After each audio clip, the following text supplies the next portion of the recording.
Bom dia. Lucas 5, a partir do versículo 36. Evangelho de Lucas, capítulo 5, a partir do versículo 36. Estão falando exatamente Jesus falando sobre a questão de jejum. Quando vieram questioná-lo por que os discípulos de João, dos fariseus, todos jejuavam e os discípulos dele não, né? Comiam, viviam comendo e bebendo, se alimentando normalmente. Jesus respondeu dizendo que quando o noivo está presente não pode fazer um jejum. No dia que for tirado, então, o noivo, aí sim.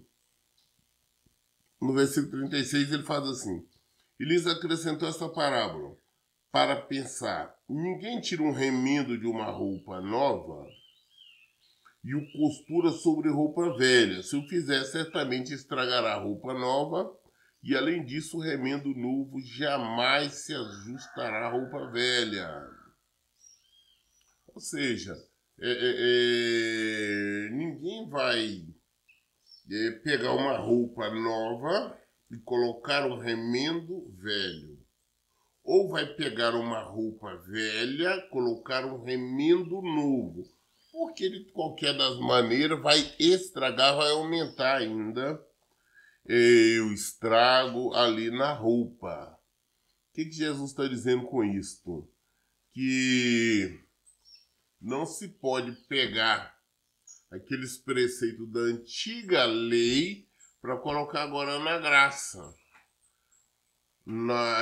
Esses preceitos do jejum, que tudo era uma coisa da lei e não da graça. Então não podia estar tirando aquilo de lá para tentar colocar. Apesar que ainda hoje muitos dos que dizem cristão ainda entende que tem que jejuar por esse e por aquele motivo, jejuar por pessoas, por causas e tudo mais. Mas Jesus está deixando bem claro que não, que isso era um preceito da antiga lei. Não, agora não se usa mais isso, porque qual que é a função do jejum? É nós estarmos bem com o Senhor. Quando nós sentirmos, então, que é a ausência do Senhor, que nós não estamos bem com o Senhor, então nós nos humilhamos diante dele e nós buscamos para nós sentirmos novamente a presença do Senhor, que é o noivo. Então ele disse bem claro, e lhes acrescentou essa parábola para pensar: ninguém tira um remendo de roupa nova e a costura sobre roupa velha. Se o fizer, certamente estragará a roupa nova. E além disso, o remendo novo jamais se ajustará à velha roupa. Agora é o novo, agora é novo. Aquela roupa velha, aquela lei antiga, nós não temos condições de viver ela ou pegar parte agora da graça, parte agora do Novo Testamento para colocar lá para viver. É impossível. E ele continua dizendo aqui no versículo 37, falou: da mesma maneira, não há alguém que coloque vinho novo em recipiente de couro velho. Ora, se o fizer, o vinho novo, ao fermentar, arrebentará o recipiente e se derramará e danificará o recipiente onde fora colocado. Ao contrário, o vinho novo deve ser posto em recipiente de couro novo.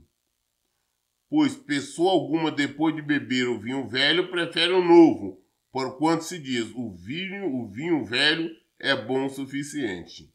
Então, Jesus está mostrando com isso que agora não vai parar para se referindo ao vinho.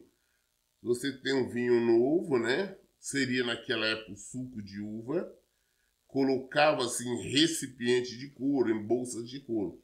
Se colocasse uma usada, antiga, velha, o que ia acontecer? Ela fechada ali vai fermentar. A velha estava velha, vai rasgar.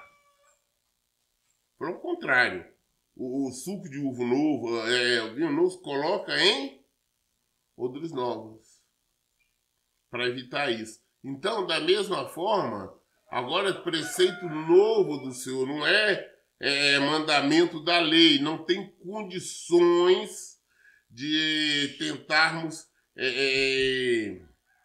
colocarmos a lei agora na graça. Nós vemos ainda muitas pessoas tentando falar, não, mas lá em Deuteronômio, Moisés disse isso, ou o profeta Jeremias disse isso, ou o profeta Isaías. Tá, meu filho, aquele na época da lei dos profetas, agora nós vivemos em Jesus. As pessoas vêm para mim questionar, pastor, os 10 mandamentos, nós não vivemos 10 mandamentos nenhum. Os 10 mandamentos foi quando Deus deu lá para a época, está lá no livro de Êxodo, foi para o povo de Israel. Agora nós vivemos em Jesus. E o que Jesus diz? Tem os 10 mandamentos? Não, não tem. Tem quantos mandamentos? Tem 2. Amar a Deus acima de todas as coisas, o próximo a nós mesmos. E quando nós praticamos estes, é muito maior do que aqueles 10 mandamentos. Porque quem ama a Deus e ama o próximo não rouba, não mata, não engana, não adultera, não faz nada disso.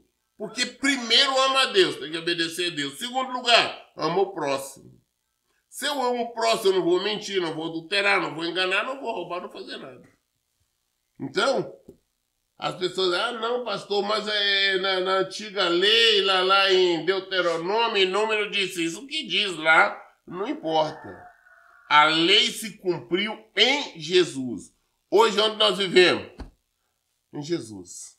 Vivemos no Novo Testamento. Pastor, eu vou fazer um jejum para meu marido voltar, fazer um jejum para me receber uma cura, eu vou fazer um jejum para me conseguir isso. Meu filho está com problema, vou jejuar pela vida dele. Está fazendo bobagem, não existe isso. A função de jejum é própria, o jejum é questão pessoal, nós enfraquecemos a nossa carne, nos humilharmos diante do Senhor, buscarmos Ele realmente, para Ele estar em nós, porque às vezes nós envolvemos com as coisas do mundo e nos afastamos do Senhor. Sentimos essa ausência, nos jejuamos para nos humilhar, quebrar a carne e aproximar dele. Essa é a função de jejum. Jesus deixou isso bem claro. Pode ter outras pessoas que querem fazer de maneira diferente.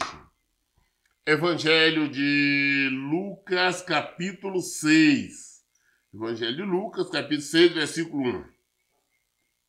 Em um certo dia de sábado, enquanto Jesus caminhava pelos campos, onde se plantava cereais, seus discípulos começaram a colher e a debulhar espiga com as mãos e se alimentava dos grãos. Foi quando algum dos fariseus os inquiriram: por que fazeis o que não é permitido durante o sábado? Então Jesus os questionou: nem ao menos tendes lido o que fez Davi quando teve fome, ele e os seus companheiros? Pois ele entrou na casa de Deus e, tomando os pães da presença, alimentou-se do que apenas ao sacerdote era permitido comer, e os entregou de igual modo aos seus amigos. E Jesus lhe asseverou: o Filho do Homem é Senhor do sábado. Segundo a lei, nós vamos dar novamente o questionamento da lei, porque os fariseus, os religiosos, sempre que, não, a lei, é a lei, mas lá na lei diz, não, o que diz a lei não interessa. A lei dizia, naquela lei, que num dia de sábado não podia fazer nada. Inclusive tem essa seita aí dos adventistas do sétimo dia, até hoje tem esse negócio com o sábado. Na época da lei, não. O sábado era santo ao Senhor. E o que acontece? Aí Jesus está andando ali junto com seus discípulos, os discípulos com fome, passou perto da plantação de cereais, os discípulos estão lá, pegavam o cereal, as espigas lá, debulhavam lá e comia. Pastor, errado, estão roubando? Não. A própria lei naquela época de Israel dizia que as pessoas poderiam pagar na plantação, pegar alguma coisa para comer, tá? E até mesmo quando eles colhiam, sempre deixavam alguma coisa para trás, que caía exatamente para os mais necessitados.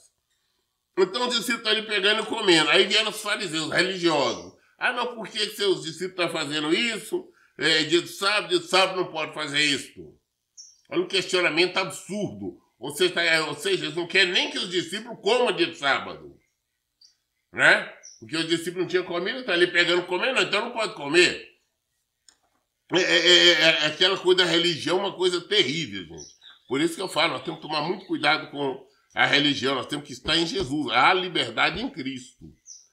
E aí Jesus falou, vem cá, vocês não leram, vocês pelo menos não leram na Escritura, o que Davi fez quando Davi teve fome? Vocês vão lembrar quando Davi estava fugindo de Saul, ele foi lá no templo lá e perguntou, tem alguma coisa aí para comer? Falou, não, o sacerdote falou, acho que é Doeg, o nome, creio que é isso, eu não me lembro, é Doeg. Aí disse para ele, falou, nunca coisa, tem os pães da preposição. Era aqueles pães ficaram na presença e de tempo em tempo eram trocados.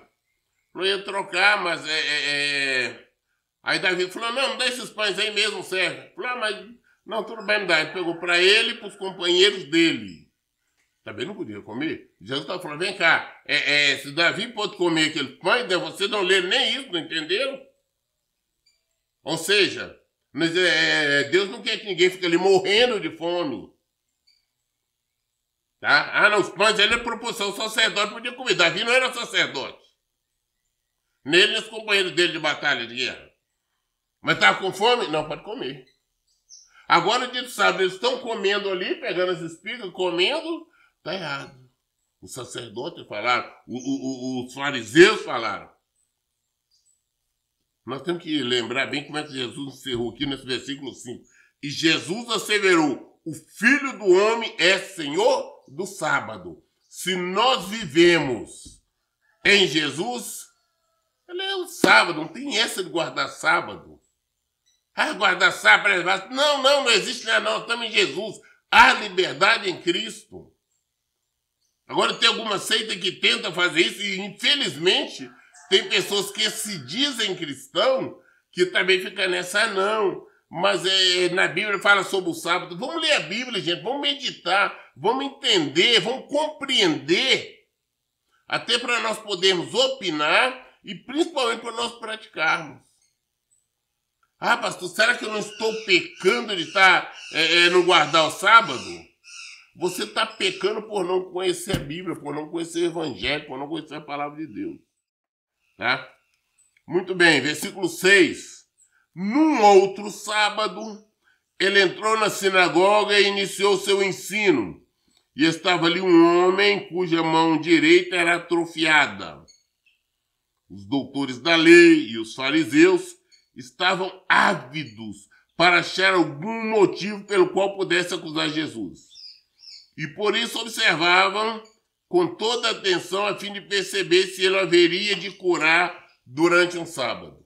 Agora, em um outro sábado, olha bem, Jesus mostrando que não tem que guardar sábado. Jesus combatendo essa lei, a lei se cumpriu, acabou, gente.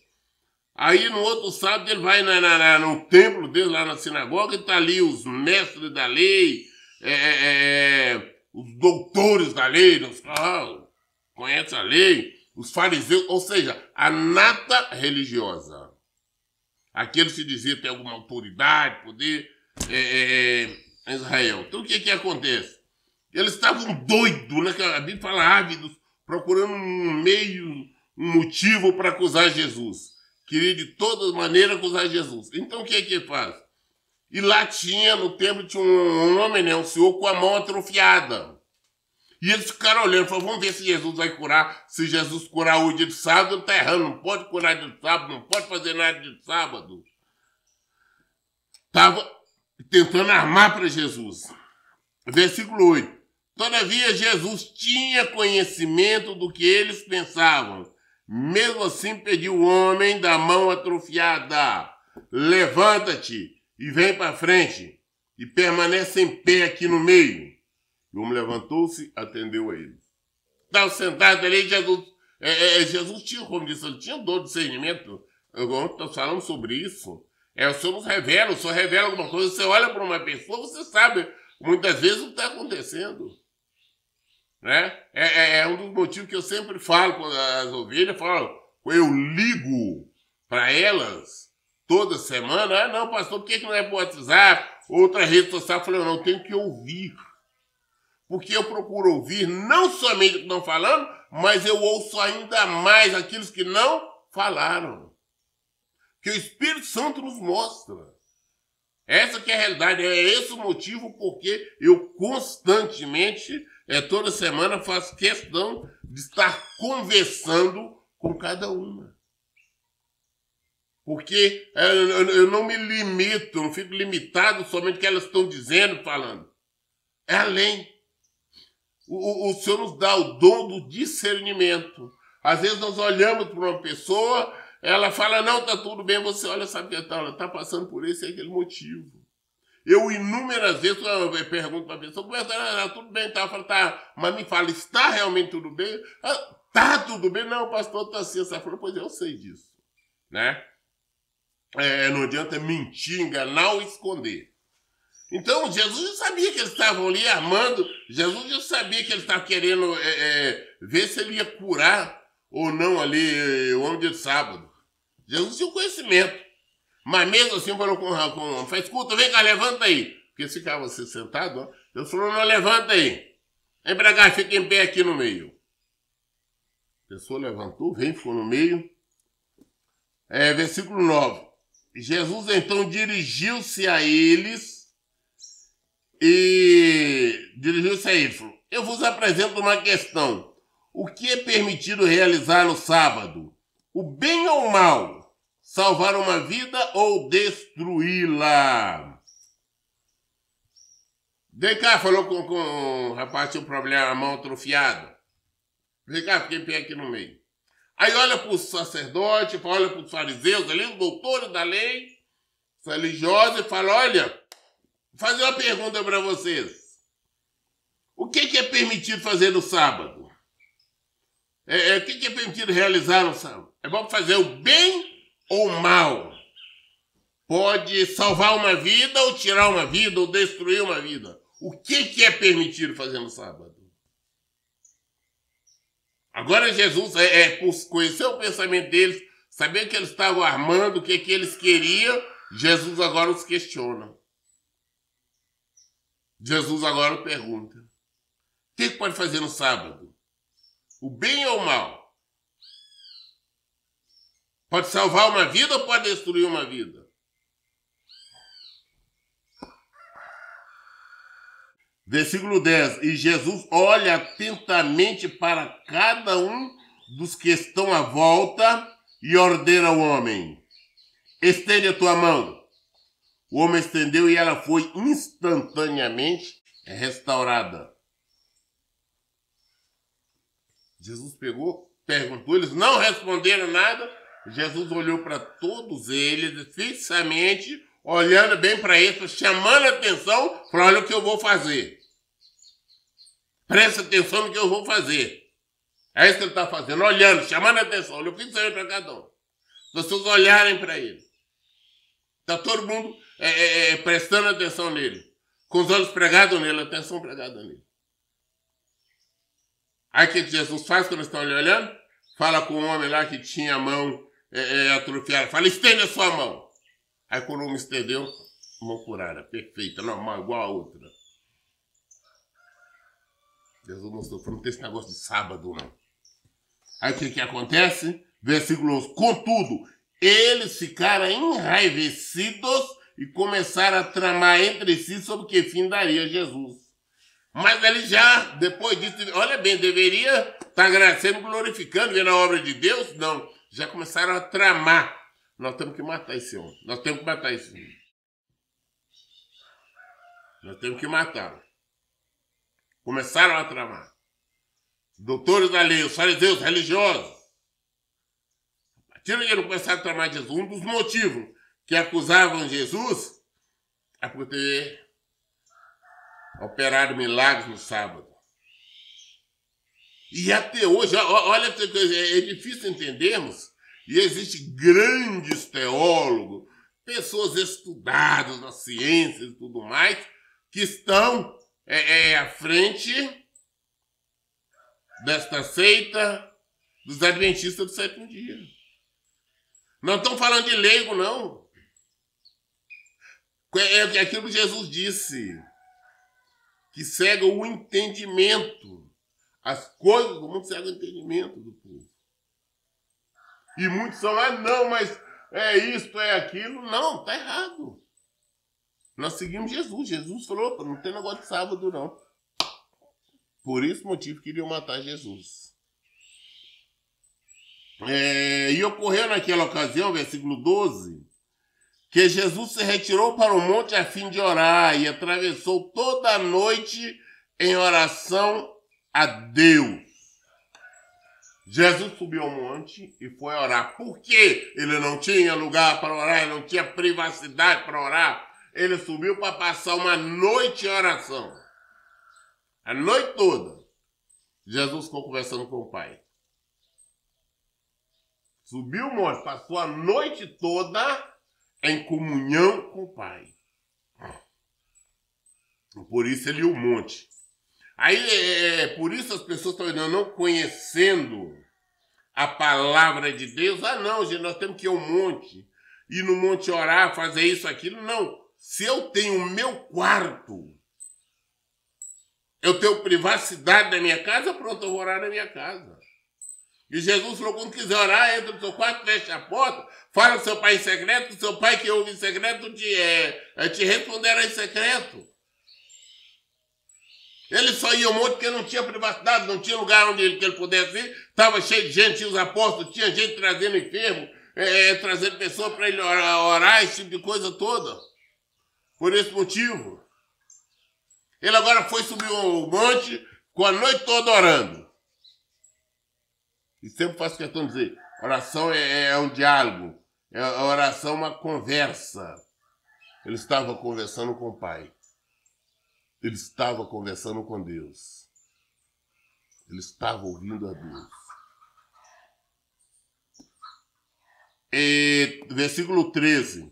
Logo ao nascer do dia, convocou seus discípulos e escolheu dentre eles 12, a quem também designou como apóstolos. Simão, a quem deu o nome de Pedro, seu irmão André, Tiago, João, Filipe, Bartolomeu, Mateus, Tomé, Tiago, filho de Alfeu, Simão, conhecido como Zelote, e Judas, filho de Tiago, e Judas Iscariote, que se tornou traidor. Então Jesus, depois de passar a noite toda orando, falando com o Pai, a noite toda falando com o Senhor e ouvindo, ele agora desce ao amanhecer, e no meio dos discípulos, que ele tinha já vários, ele depois não vê mais à frente, chegou ao ponto de ele ter mandado 70 de 2 em 2. Mas agora ele escolhe 12 e dá o nome a cada um. Esses ele denominou, ele elegeu como apóstolo. Estes são apóstolos. Estes. E eu vejo muita gente aí falar, não, mas tem vários apóstolos. Não, somente esses eram os 12 apóstolos. Os 12, quem são apóstolos? Aqueles que Jesus chamou ou escolheu? Aqueles que viram Jesus.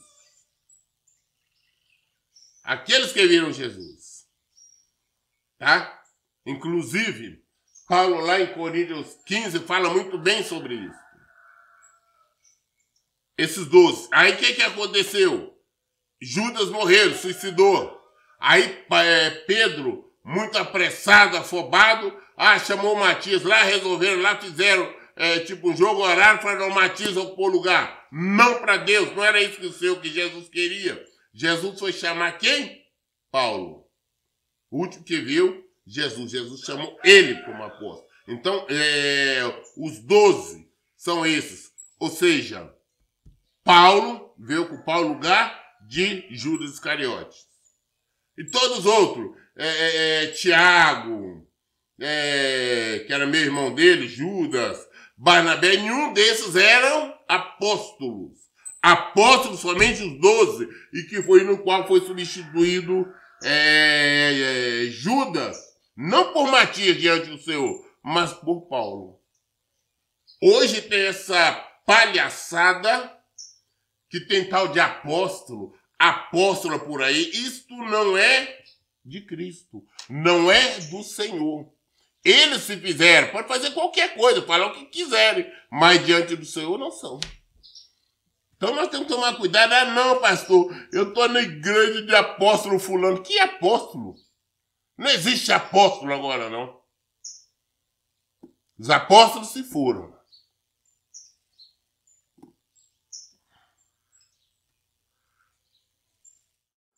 Versículo 17. Então desceu Jesus com os apóstolos, agora não mais discípulos, mas apóstolos.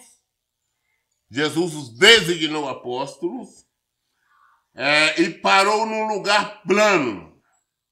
Estavam ali reunidos muitos dos seus discípulos e uma enorme multidão vinda de toda a Judéia, de Jerusalém, do litoral, do Tiro e de Sidom, pessoas que vieram para serem ensinadas por ele e curadas de suas doenças. Aqueles que eram atormentados por espíritos imundos foram curados e cada pessoa da multidão procurava tocar nele, pois dele emanava poder que curava todos. Então presta atenção. Jesus desce agora com seus apóstolos, aqueles 12 que ele chamou. Agora ele está com os 12 apóstolos. Ele desceu e parou num lugar plano. Por que ele naquele lugar plano? Estava reunido muitos dos seus discípulos. Apóstolos são aqueles 12. O restante é discípulos.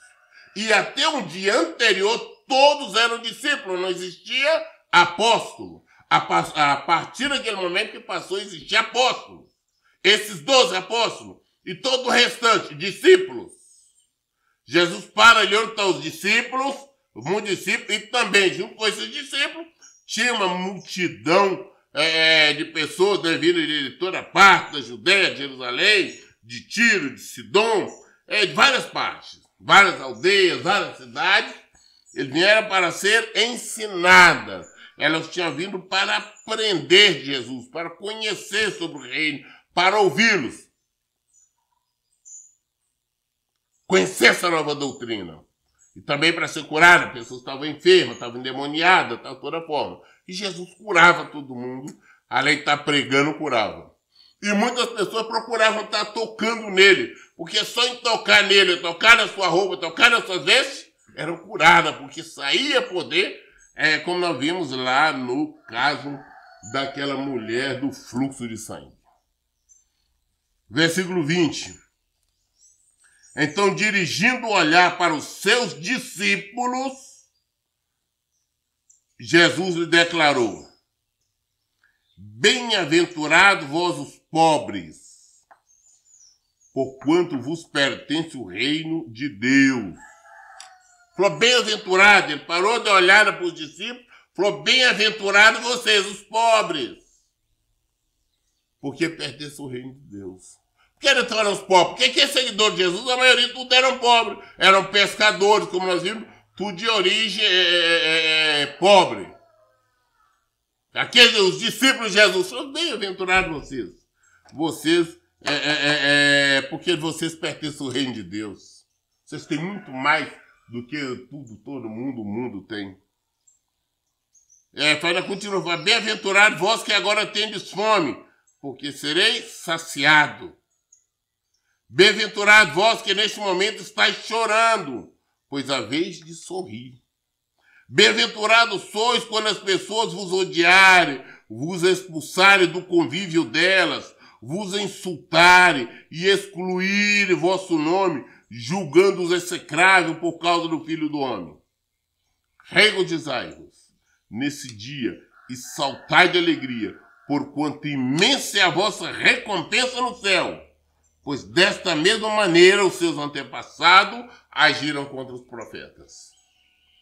Olha, quando está triste, no motivo você está por estar vivendo ali a palavra do Senhor, praticando, você é perseguido, você é perseguida. Agradeça o Senhor, glorifique o nome do Senhor, alegre-se.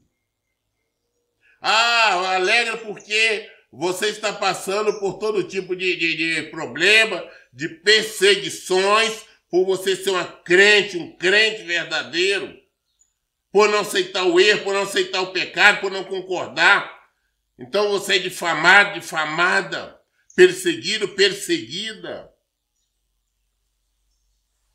Na hora nós como carne sentimos tristeza e tudo, mas glorificamos o Senhor porque nós temos lugar no reino.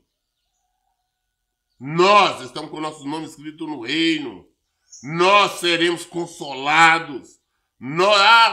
Hoje estou até passando necessidade, estou em aperto. Glória a Deus, eu serei farto.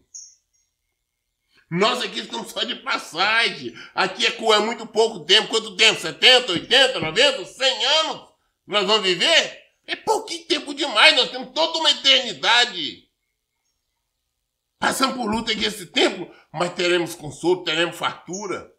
Por isso, quando eu falo com as pessoas, não, pastor, tem que preocupar, eu tenho que ceder por causa que é questão dos meus bens. Que bens? Não, meu bem está lá em cima.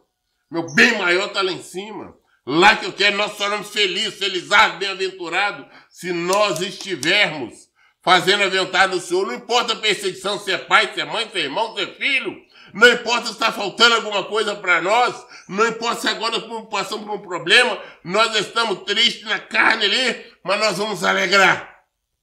Sabemos que o nosso consolo vem do Senhor. Regozijai-vos nesse dia e saltai de alegria, porquanto imensa é a vossa recompensa. É imensa a recompensa que nós temos no céu. Pois desta maneira, os seus antepassados agiram com os profetas. Dessa mesma maneira, as pessoas no passado fizeram perseguindo os profetas de Deus. Nós vemos a história, nós sabemos disso. Nós vimos como fizeram com Isaías, com Jeremias e com todo o mundo. Muito bem, nós lemos hoje Evangelho de Lucas, Evangelho capítulo 6, até o versículo 23. Querendo Deus, amanhã daremos continuidade a partir do versículo 24. Todas as dúvidas nós esclarecemos na Bíblia. Por isso, todo tempo eu digo, leiam e pratiquem a Bíblia. Que Deus abençoe. Tenham um bom dia.